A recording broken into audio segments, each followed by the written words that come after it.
Yo, it is Stocks and Bars, the Stock Market Hip Hop Podcast, the only place that you will find finance mixed with hip hop. In today's episode, I got my special guest with me today, Anthony Weaver, and we're going to be talking about simple ways for you to manage your money. So if you've been struggling with this episode is for you. Let's go. I got my clique ready to use the money they got from jobs, encouraging, teaching them that it's not so hard. I'm doing this, making investing pop. You law is extra. You tuning in to Stocks and Bars. Yo, this is Stocks and Bars, the Stock Market Hip Hop Podcast, the only place where you'll find finance mixed with hip hop. And today's special guest that I have with me, family. This is yet another FinCon connection. Well, it wasn't direct when I was down there. Once again, I got plugged in through the WhatsApp, and we have a group going on. And in this group, we have a specific few people who, interact with each other. So my guy reached out to me one time, and we did a quick YouTube video where we talked about life insurance. And so here we are, fast forward. I've been watching him grow on his podcast about that wallet. He also has a YouTube channel that's continuing to grow. And he's helping people learn how to manage their finances through his experience. And he's also got a reno going on right now. He's got a renovation as well. But my guy has come a long way from where he was coming from Baltimore. And I brought him on the show because I want everybody to understand that your circle is who will empower you to be your best. So family, let's put our hands together for my guy, Anthony Weaver. What's going on, man? Also, he is now a FinCon speaker.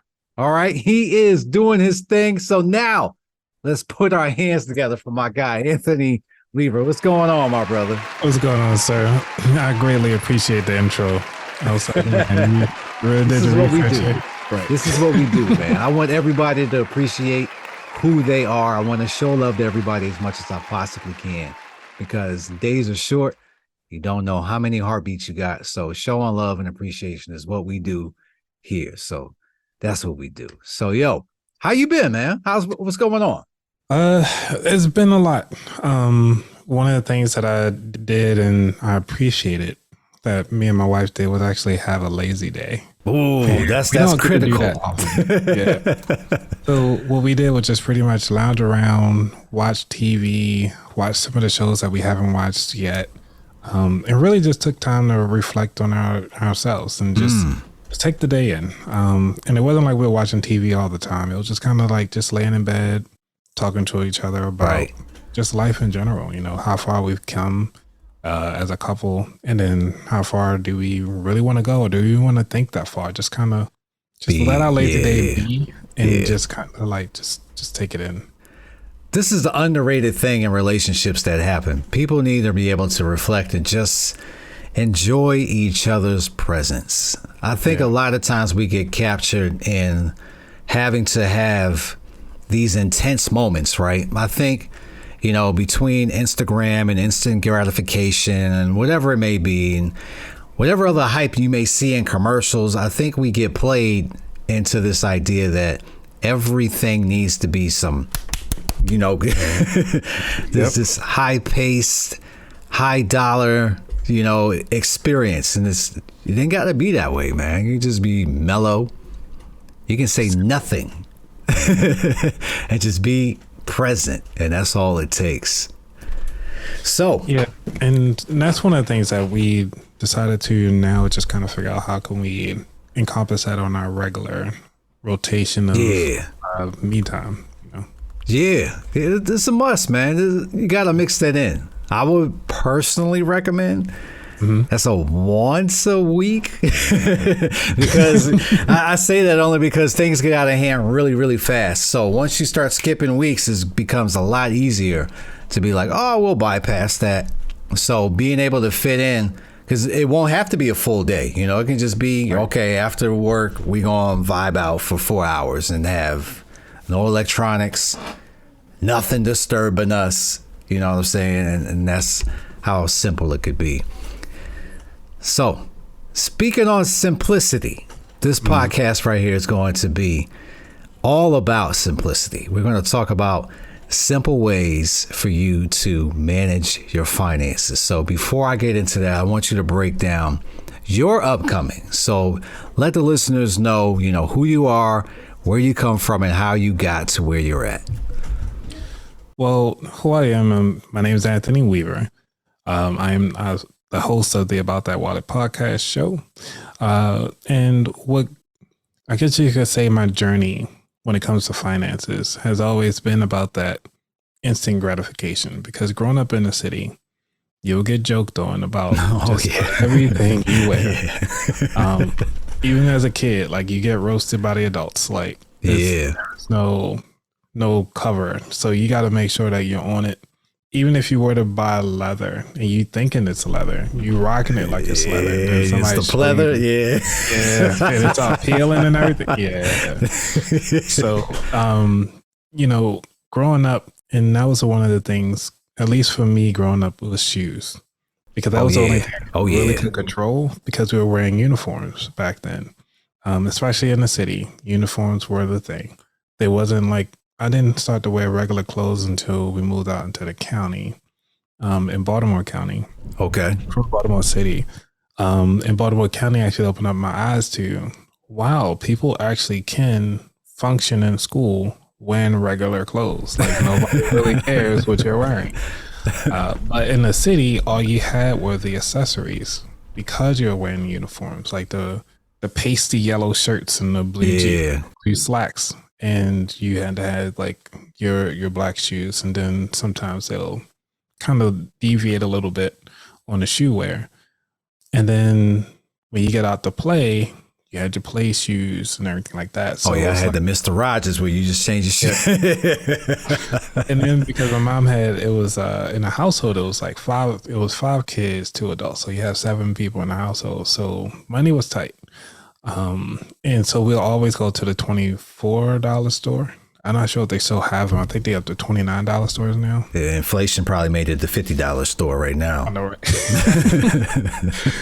But those shoes, they will never last for kids. So I get it now as an adult, but as a child, you be like, can I get at least a little something because back then we were wearing like K-Swiss. Yeah, you'd be a target with that. Yeah. Right. And then some other, it wasn't Reebok. It was British Knights. Yeah, BKs. Yep. British Knights. Yep, the BKs. Yeah. So I used to have a pair of purple, black, and white ones back then. And those are my shoes. Those are my jam. But coming through, understanding the shoe game, and I was really heavy into the Air Force Ones until Nelly had to come out with a song with the Air Force Ones. Yep. And then the price jacked up, because they used to be like no more than $30. Yeah. $30 to $40.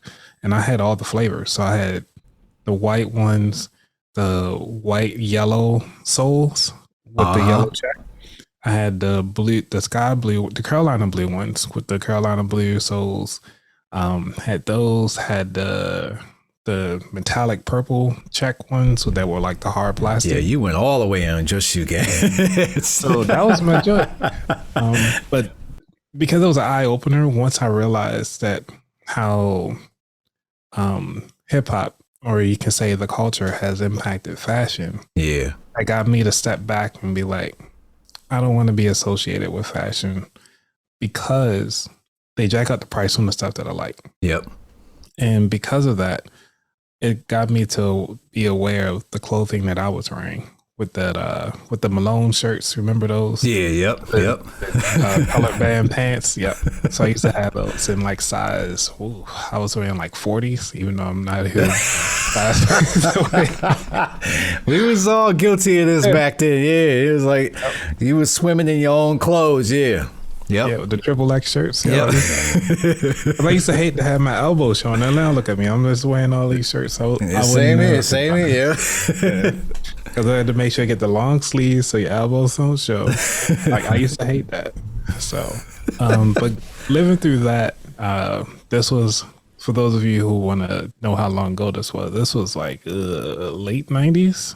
Yeah, you talking about the hip hop from then. This was late 90s, early 2000s. We got baggier in the late 2000s. Earlier we were at least like reasonably baggy. It became excessive. It did get excessive.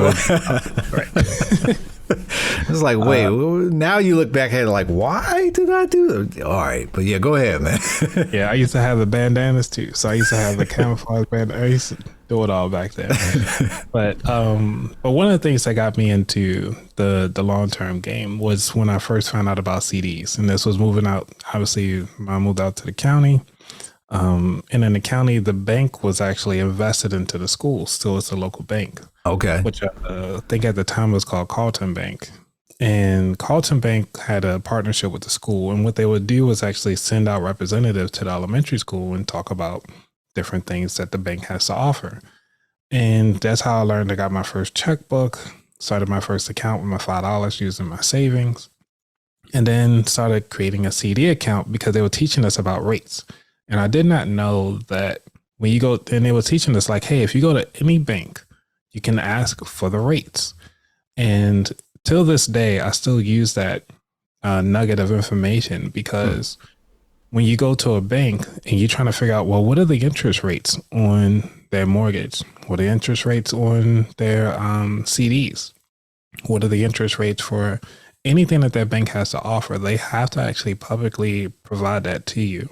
So before you even invest your money into the bank, you can actually look at the rates that they have to offer to make sure that's what you want your money to do. Right. So I still use that today. Speaking of the long-term game, I used the CD, but back then, back then was back then. I did not think that if I would have kept my money in there for a 10-year CD, because back then it was a $15% return on your money. On a 10-year CD? Yeah, on a 10-year CD. That's 15. You're talking about the CD, right? It's yearly interest, right?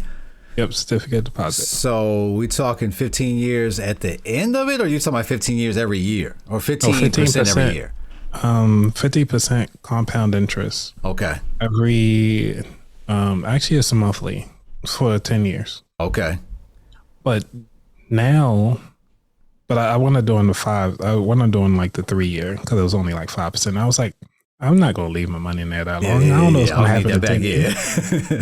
But nowadays, you can't even find a CD for 10 years to even be above 5%. Yeah. Like you're lucky. You can get a HSA, being a HYSA, a high yield savings account that's around 5%. But it's hard to find even a CD to get that rate. Yeah. I mean, at those times, at the time, we talking about early 2000s, right? This would have been 97, 98. Okay, so late, yeah. Okay, so interest rates at that point in time were formidable. We had mortgages 7, 8, 9%. Pretty simplistic, yeah. So yeah, interest rates at that time were favorable in order to get something long term. Nowadays, you can hang that up. Like you said, about 5% right now. At the time, it's max, and I think they will raise rates again, unfortunately. And when they do, cool, because I'll also have a savings account that's going to go with those rates. Exactly. And a lot of people don't think about the politics that come into play when they come about their finances. And it's so hard to get people to understand. It's like, why are you always watching the news? I'm like, I need to see who's going to bet what on these taxes and these tax rates, because I voted against it. We're going to see what happens. So. Now, I'm with you on that, but I'm also not with you on that. The only reason why I'm not is because businesses adjust. It doesn't matter who is in office or whatever's going on in politics. Yeah, you're going to have somebody who's going to drive a vision of some sort. But we always adjust. No matter what the circumstance is going to be, we always figure out a loophole to say, yeah, they doing that, but I can do this to get around that, and then I'll be cool. So I used to pay attention to all that, but then once I realized that there's so many laws, or not laws really, there's so many ways that in tax code that you can get around something. It doesn't matter. Well, if you look at it like, I think it was somebody had mentioned it. But they were saying is that poor people vote, rich people lobby. Yep. So if the rich people lobbying up against us, it's like it's tough to win. Yeah. Even if we get the right people in office that said that they were supposed to do, wind up not doing it, it's because of the lobbyists coming through to do something else. That's big money. You can't swing the bat at that one, man. No. That's why I said we always adjust. It doesn't matter. Business is always going to be business. And this is why I always tell people to get your own business, period. Whatever you have a passion about, start a business in it. It doesn't need to be something that needs to be making $100,000 a year. Just start a business in it. And once you have that foundation in your LLC, then it at least opens up the door for you to have some type of tax benefit that you can take advantage of or not. That's up to you. But at least you'll have something to stand on. I kind of disagree on that one. You know what? I won't say I 100% disagree. I will say that it depends. Yeah. And the reason why I say it depends is because business isn't for everybody. No, it isn't. You're right. You got to be cut from a specific cloth in order to run this gamut. That's for certain. Yeah, because that 24-hour work schedule is not for the faint-hearted. When you think you got a holiday and all you're doing is thinking about making money. Hey, you thinking about paying your employees on the holiday. Like, how are you going to plan your business around your employees? Even if you're a single employee, it's like, all right, you got your retirement account set up through the SEP IRA, but also you got your 9 to 5. Then you got life. Then you got all this extra stuff. It's like, when are you really going to have time to yourself without thinking about it? Emphasis on the life part. Because that's never going to stop. There's going to be something coming around the corner that you didn't pay attention to say, hey, remember me? Yeah. Happens every day. Exactly. So let's talk more about Baltimore, right? Because you're from the area. So tell me about growing up in the Baltimore area, and what you learned from that time as a youngster. So most of my time was pretty much in the streets. But also my mom was a young mom. So she had us, she had me when she was 17, going into 18. Okay. So, she had me around 18. And during that time frame of pretty much I watched my mom grow up. Yeah. And what we used to do was catch the bus together. And when she went to work, I would actually have to hide behind the counter to not make a noise when a customer come in. Oh, snap. Yo, this is a real live story, family. Because it's like, she's the only one taking care of me. And, you got to be quiet. And then, the grandmother was charging my mom to watch us. Us meaning because my mom had 2 more kids shortly after me. And, she was just kind of had us in tow while she's going back and forth to work as a single mom. And watching her through that process and living in Baltimore, it was fairly straightforward. But during that time frame, because our eyes were a little bit better than hers, we had to watch out for the bus numbers. Because I remember she was like, "What that bus number say?" I was like, "It's the 5, Mom. It's the 5, Mom."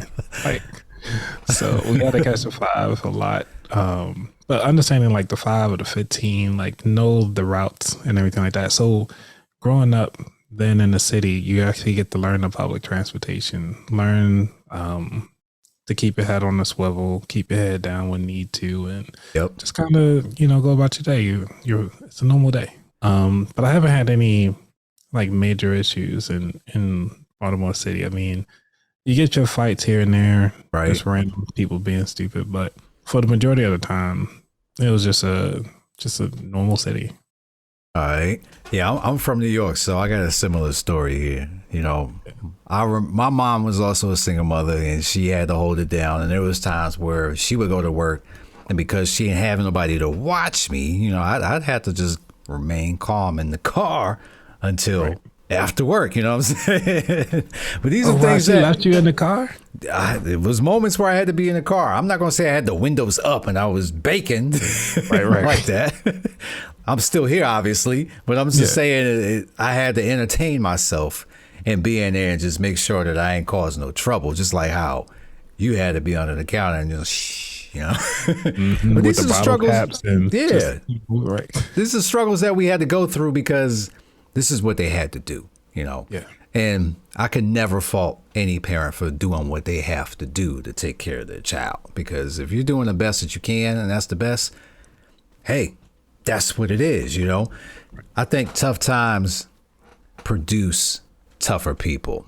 And I know that for a fact just because of the things that I've gone through. I've experienced the experiences that I have helped me grow into who I am now. And while it was tough, I'm thankful for it, because now on the other side, I'm like, that's nothing, you know. When somebody complained about something, it's like, nah, that's light work. Yeah, you don't know what this struggle really is. Stop playing with me, you know. Because right before we even talked about it, I was saying that I work 11-hour days now. It's like, it's another day. Like, do I have to? Probably not. But, you know, coming from what I've seen and been through, this is a cakewalk. Yeah. And everything that I've seen.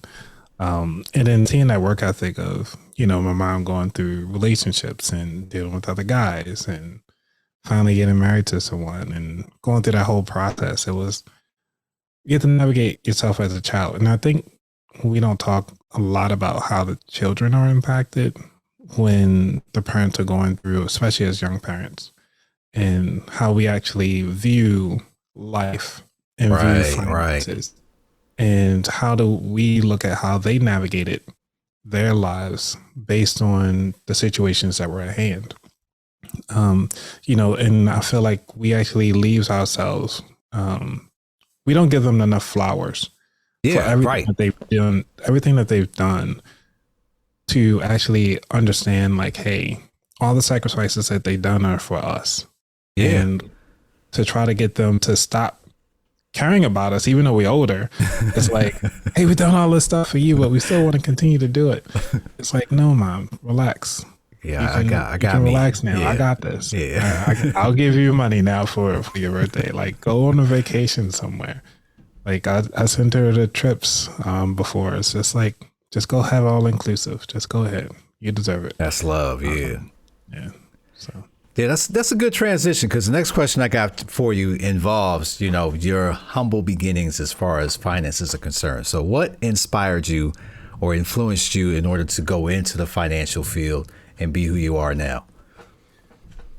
I will say this is that, like they said, it takes a village, right? Right. But it doesn't mean that the village has to be the people inside your village, like in immediate proximity. And I got most of my information from the people that I've interacted with, mostly the adults, not so much of my peers. And you'll hear about some money conversations where my mom would actually tell me, like, hide money like paper, which means every time I got $1 from somebody, I'll have to put it in between a book or between a mattress or something like that. But they grew up in that era where cash was flying around all the time, and you just don't want people to take your money or even put it in your socks, especially living in the city. But when it came to, I didn't really get into it until I went to Morgan, and I talked to one of the professors, and we were just having a quick chat. It was like during a free period or whatever, and he was almost like my mentor, I'll say. And I'm not sure if he would probably listen to this, but I can give him a shout out now. It's Dr. Allow. Go ahead, man. Show that love. Everybody want their flowers or deserve them. So Dr. Allow, he was the first person I talked to, and he was talking about how his circle of friends or a circle of people that he was going to dinners with. And it was like, yeah, we just dropped like $100,000 on this and dropped $1 million on that. And I was like, well, how did they even get there? He was like, well, we did something called seed money.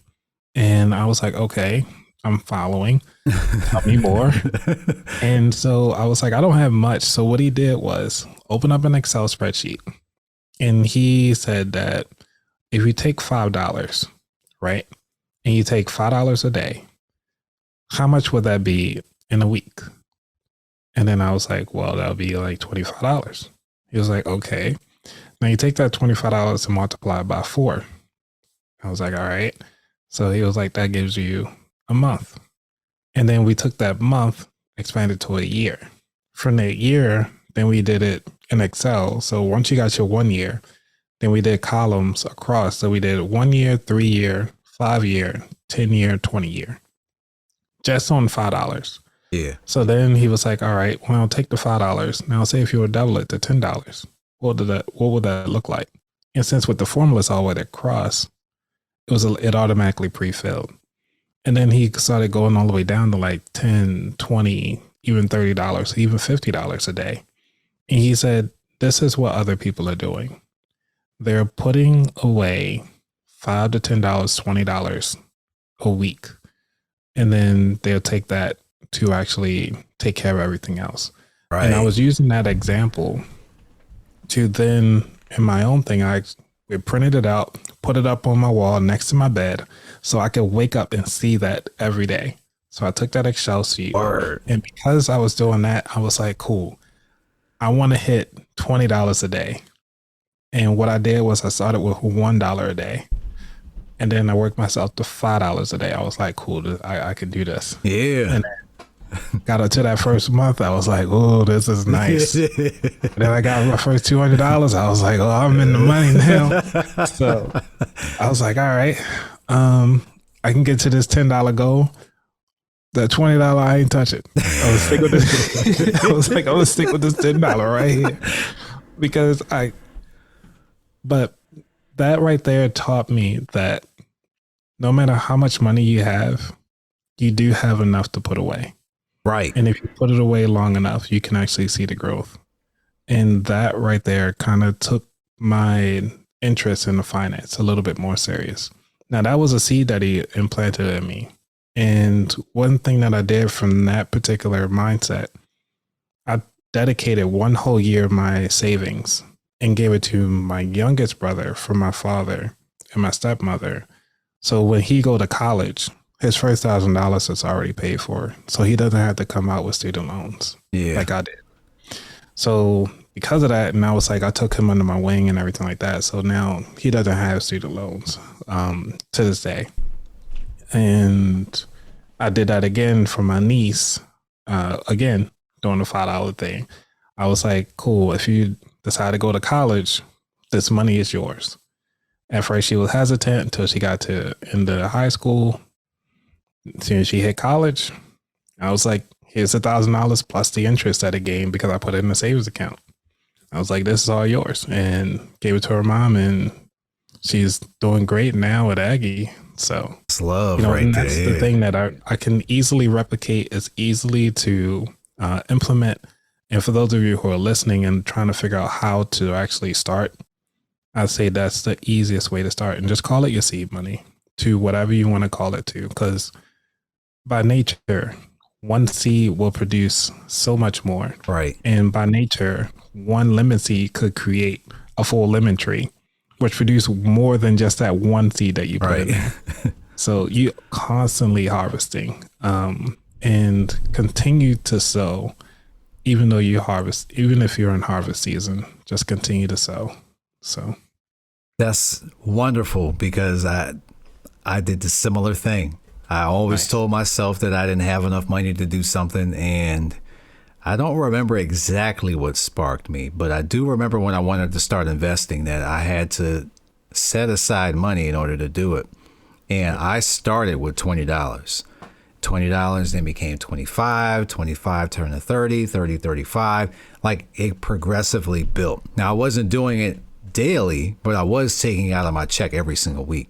And I had an automatic draft, so I didn't even see the money. It just got paid, went out. And then after a while, I'm like, whoa, snap. You see that $200 in there? Yeah. I was like, okay, I'm getting somewhere. And then just like you had the visualization where you had that graph where you were like, all right, this is where I want to get. My visualization was just, I was able to log in and look at it. But I also knew what I was trying to achieve, which is to be able to save, because when I was first investing, it required $2,000 to open an account. So I knew I needed to hit that number. Yeah, back then. Yeah. So I said, okay, I need to get to this in order to even start investing. And then that 20, like I said, continued to build. I got up to 50. And I'm like, oh yeah, I'm there now. You know what I'm saying? Take it now, right? Yeah. Because once you get to that threshold and you start getting closer, you start clipping other things like, I don't need that. I'm gonna put that over here. You know, that's how it continually grew, because I just started cutting from the budget. Like, I don't need this anymore. I don't need that. I'm gonna put it into this. And that's to the point where I am now, where I'm still pretty frugal. My wife will tell you I'm more than frugal, but I like to dump every single dollar I personally can into investing, because if it can't give me a return, I don't want it. Right. That's how I look at it in my life right now. Nice. Yeah. So the next question I got for you, right? So we talked about, experiences and how you learned about finance, right? So I also read that you tried a different couple of strategies in order to learn what fits you. So go down a list of some strategies that you went down, that you X'd off, that you figured out wasn't you, but what are the things that you learned strategy wise that you now can say, oh yeah, that wasn't me? Okay. Strategy wise, there's so many strategies I done tried. This is how we get down though, because everybody has to try something out to figure out if it's going to be you or not. Everything ain't for everybody, like we talked about, but that's true. I think everything works. It's just your personality. Okay. So I can say, so I did the method that I told you to save first. Right. Now, as far as methods that I did for investing or just kind of getting out of debt or all that. We could talk about all of it, because we're talking about simplistic ways. Everybody needs to know you're going down this path. There's no shortcuts. Like family, you're really going to have to go down this path no matter what. It's going to be bumpy, but at the end of it, you're going to be glad and you're going to figure out what works for you. Yeah, even if you jump and skip a few steps, you're going to find yourself, it's almost like you still got to wait your turn until life catches up, because you jumped and then you got to start again. Yeah. Like I said, no shortcuts to this. There's none. So one of the things that I was doing, like, because that same person, that same teacher was talking about credit, how Black people usually don't view credit as a thing. They usually tell you just stop at one credit card. And I was like, well, yeah, that's kind of what they teach you. And he was like, well, did you know that most people actually have enough credit to supplement their annual income? And I was like, no, I did not. So that also, it was another seed that he planted with me as far as the financial side. It's like, until I started getting credit cards, then I think I had 1.7 credit cards. All of them were paid off at the time. That was fine. Yeah. But it wasn't until I got into a relationship where I found out about like authorized users and all this stuff. And getting into that, I don't want to go into the relationship side of it, but allowing a lot of the expenses being racked up and paying that off. So I wasn't familiar with this avalanche or snowball method. Yeah. I was like, for me, I was like, well, what can I afford to pay off right now? Because I love to see zero on a credit card. Yeah. That's my jam. And so because things were piling up faster than what I was doing, those were going a lot further. So what I used was the hybrid approach to pay down my credit cards. So I paid as much as I can on the lowest one. Then I will pay the monthly payment for the big one, which slowed down my progress. Once I got some more money, those three, because I was getting paid bi-weekly. So, some of those months you actually get paid 3 times. Yeah. Yeah. So I take that extra one and dump the whole thing into the lowest one and then continue to pay. And then I started trying to pay down other things. Now, when I say I did the hybrid approach, I was even learning about balance transfers. Like, what are those about? Yeah. So I tried those out. Those backfired because, again, the relationship that I was in, she maxed out that one too, while I was trying to pay down the other one. So that it was just was a mess. I should have just cut the card up, just kind of took a name off, and then we got a huge argument because I was asked for it back. But we ain't gonna go down there. So I'm not laughing at your pain, but I'm laughing at your pain. No. So I go down, so I finally left that situation and started on my own again, pretty much back to zero. And being back at not even zero, I still had, excuse me, I still had credit cards that had balances because I left that relationship pretty much broke in the complete negative, to the point where I couldn't even pay the minimum balance on all of my cards across and pay rent and gas, electric, and everything like that. I didn't have any furniture in my first place. So it's almost like those reels where you say, like, you got enough for the house, but no furniture. Like, your house broke. Yeah. It's like echo and everything. It was all that. And so what I did was, with that approach, and this is another thing, you learn a lot by making mistakes. So absolutely. I wound up closing, I think I closed at least 5 or 6 credit cards at the time, because I had, like I said, I had 8 of them. Yeah. So I was down to my last 3. And what will happen is, I'm not sure if you guys know this, if you read the fine print of your credit card statements, they will say that based on your credibility of another company, their competition will impact your available credit for your current credit card. So even if they have no relations, once they pull your credit and see that something else you're faulty on, they will lower your credit on that other, on your, on another credit card. It's just weird how that happens, right? So once I closed everything out, because of that, and found out that my credit score dropped down to 324. Hey, I was like, I didn't even know it can go that far. Yeah. So pretty much I just had a name, just like, hey, Anthony Weaver owns this. That's about it. So it was 324. And what I did to bounce back was I had to put them all on payment plans. But because, remember, I already have the understanding of how to do the seed money. Yeah. The seed money process again. Because they was like, well, we can't support you until you not pay on these cards for 3 months. So because I wasn't paying on the cards for 3 months, I saved everything into an account. Once that was happening, then I called them up and like, hey, let's make a deal before it goes to collections. Let's go ahead on and put me on a payment plan. I waited until the mailer come in the house, and then I got the payment plan signed and everything like that. So it was like, from $300 something it down to like $40 a month. And I was like, easy. So it's I think the amount was only like $800. And I was like, well, since I ain't paying anybody else off, I mean, just one at a time. As each mailer came in, I just paid them off because it was like, I already saved the money up. Yeah.